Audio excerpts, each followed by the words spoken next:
नमस्कार किसान भाइयों। अगर आप धान की खेती करने जा रहे हैं और चाहते हैं आप कि आपकी फसल अच्छी हो, पौधे मजबूत रहें और उत्पादन भी ज़्यादा मिले, तो ये वीडियो आपके लिए है।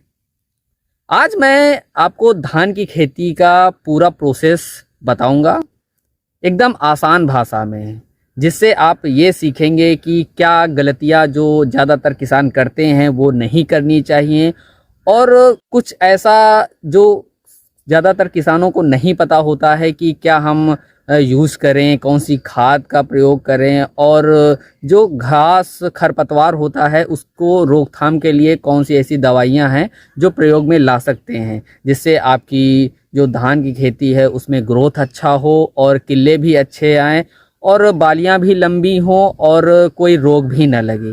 तो वीडियो को अंत तक देखना, वीडियो को स्किप बिल्कुल ना करें, क्योंकि हर एक मिनट आपके लिए इम्पॉर्टेंट है। बाकी अगर नए आए हैं तो चैनल को सब्सक्राइब कर देना, क्योंकि मैं ऐसी ही वीडियो आपके लिए लाता रहता हूं। सबसे पहले बात करेंगे बीज का चुनाव। देखो, धान की अच्छी फसल के लिए सबसे पहले अच्छे बीज का चुनाव बहुत ज़रूरी है।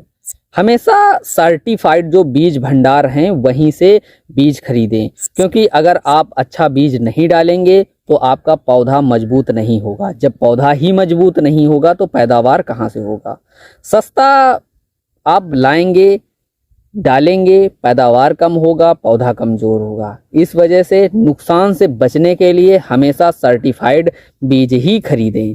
अगर अच्छा बीज होगा तो पैदावार खुद ब खुद अच्छा। और दूसरा स्टेप है कि नर्सरी कैसे तैयार करें। देखो, नर्सरी तैयार करने के लिए ऐसी जगह का हमेशा चुनाव करें जहां का पानी का भराव ना हो। पानी आप लगाएं, जमीन समतल हो। बीज पहले बोने से पहले 24 घंटे पानी में भिगो के रख दें अच्छी तरह से। उसके बाद बीज को अंकुरित होने दें। जैसे ही बीज अंकुरित होता है, खेत को पानी से भरें और उसको समतल करें, और उसके बाद बीज का छिड़काव करें। और ख़ासकर ध्यान रखें, बीज आपको छिड़कने से पहले पानी जो है वो साफ़ होना चाहिए। यदि आपका जो पानी है खेत में यदि साफ़ नहीं है तो रुक जाइए। जैसे ही पानी साफ़ हो उसके बाद बीज का छिड़काव करें। बीज का छिड़काव होने के बाद दूसरे दिन सुबह पानी अगर खेत में बचा हुआ है तो उस नर्सरी वाले खेत का जो पानी है वो बाहर निकाल दें। यदि आप बाहर पानी उसको नहीं निकालते तो इस टाइम जो दोपहर में तापमान 40-42 डिग्री सेल्सियस हो जा रहा है, उसके वजह से आपकी नर्सरी खराब हो सकती है। इस वजह से ध्यान रखें, यदि आपके खेत में पानी भराव होता है तो उसका पानी सुबह निकाल दें। और नर्सरी में हमेशा जब पानी आप लगाएं तो हमेशा शाम के टाइम लगाएं। हमेशा 5 से 6 के बीच में पानी लगाना चाहिए। सुबह टाइम पानी नहीं लगाना चाहिए, क्योंकि दोपहर में तापमान बहुत अधिक होता है, उसकी वजह से आपकी नर्सरी भी खराब। 2 आता है खेत की तैयारी करना। रोपाई से पहले खेत की अच्छे से जुताई करनी चाहिए। अगर आपको गोबर की खाद मिल जाए तो उसमें रोपाई करने से पहले गोबर की खाद डाल दें, जिससे मिट्टी काफ़ी मुलायम होती है और बहुत अच्छा उसमें जमाव आता है। उपजाऊ भी बहुत अच्छा बनता है और जो दाने आते हैं वो भर के आते हैं। इस वजह से यदि गोबर की खाद मिले तो गोबर की खाद का जरूर उपयोग। नंबर 3 आता है कि रोपाई का समय क्या होना चाहिए। जब नर्सरी 20 से 25 दिन या 30 दिन की जब हो जाए तो रोपाई करने के लिए तैयार है। बहुत छोटी ना हो और बहुत ज़्यादा अधिक समय भी ना हो। देखो, पौधा जितना मीडियम साइज का होगा, उत्पादन और पौधे में ग्रोथ उतनी ही ज़्यादा होगी। रोपाई करते समय ये ध्यान देना बहुत ज़रूरी है कि पौधा ज़्यादा पास पास ना हो।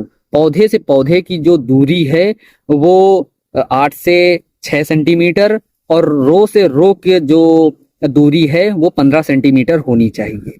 और पौधे को बहुत ज़्यादा से ज़्यादा 3 इंच या 2.5 इंच से ज़्यादा गहराई में पौधे को ना लगाएं। ज़्यादा यदि आप गहराई में पौधे को लगाते हैं तो जड़ें जो हैं वो उनका फैलाव बहुत कम होता है, जिससे नई जड़ें जो हैं वो विकसित कम होती हैं, उससे पौधे की ग्रोथ। पानी का ध्यान कैसे रखें। बहुत से किसान पूरे समय खेत में पानी भरा रखते हैं, लेकिन आपको ऐसा नहीं करना है। अगर आप ऐसा करते हैं तो आपकी फसल में फायदे तो छोड़िए, नुकसान भी हो सकते हैं।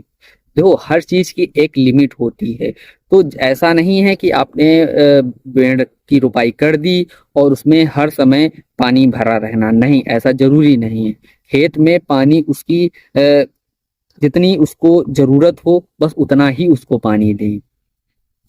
इससे पानी का जो है वो बचत भी होगी और पौधे मजबूत भी होंगे और ग्रोथ भी अच्छी आएगी।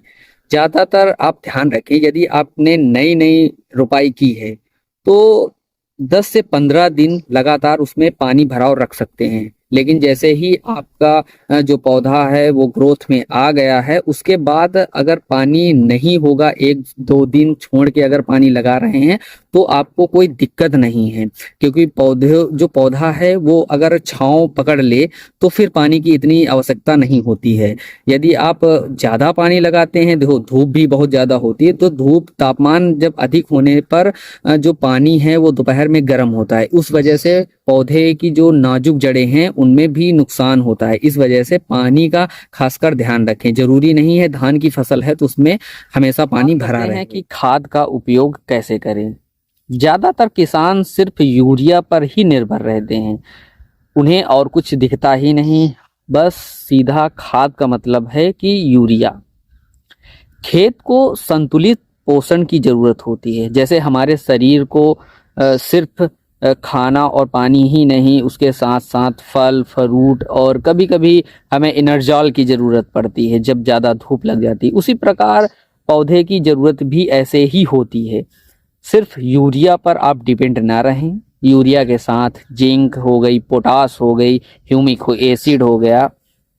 और वैसे खासकर जो धान की जो फसल है उसमें ह्यूमिक एसिड बहुत ज़्यादा महत्व काम करता है। इस वजह से यदि आप कंफ्यूज हैं कि कौन सी खाद डालनी चाहिए कौन सी खाद नहीं डालनी चाहिए, तो मेरे हिसाब से सिर्फ यूरिया तो नहीं, उसके साथ आपको जिंक या पोटास मिलाना चाहिए या फिर ह्यूमिक एसिड तो जरूर ही डालना चाहिए।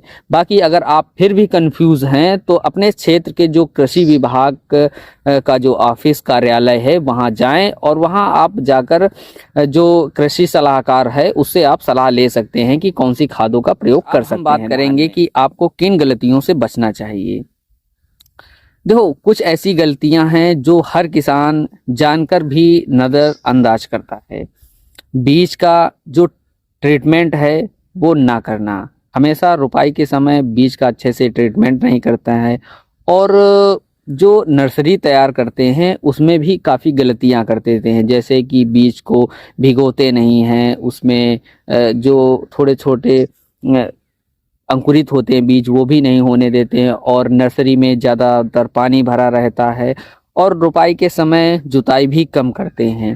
ये सारी चीज़ें हैं जो आपको बहुत ज़्यादा ध्यान रखना चाहिए। और ख़ासकर यूरिया का प्रयोग, बहुत ज़्यादा यूरिया का प्रयोग अगर आप करते हैं तो भी आपकी फसल बर्बाद हो सकती है। इस वजह से ज़्यादा यूरिया का प्रयोग नहीं करें।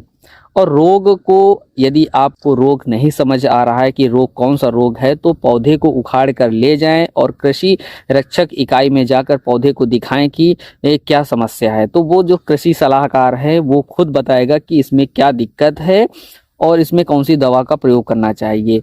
यहाँ इधर उधर पूछकर अपने आस पड़ोस ही पूछकर दवा का प्रयोग ना करें। कृपया जाएं, अपने कृषि रक्षक इकाई जाएं, कार्यालय जाएं और वहां पूछें कि इसमें क्या है क्या नहीं है, तो वो आपको प्रॉपर उसी चीज की दवा देंगे और आपकी फसल मजबूत और अच्छी। कि धान की खेती से जुड़ी ये जानकारी आपको पसंद आई होगी, और कमेंट जरूर करें कि आप इस साल यदि धान लगा रहे हैं या फिर धान की खेती करने जा रहे हैं तो कौन सी वैरायटी का चुनाव कर रहे हैं, तो कमेंट जरूर करें। और वीडियो पसंद आए तो वीडियो को लाइक करें, शेयर करें और देसी एग्रोटेक को सब्सक्राइब जरूर करें।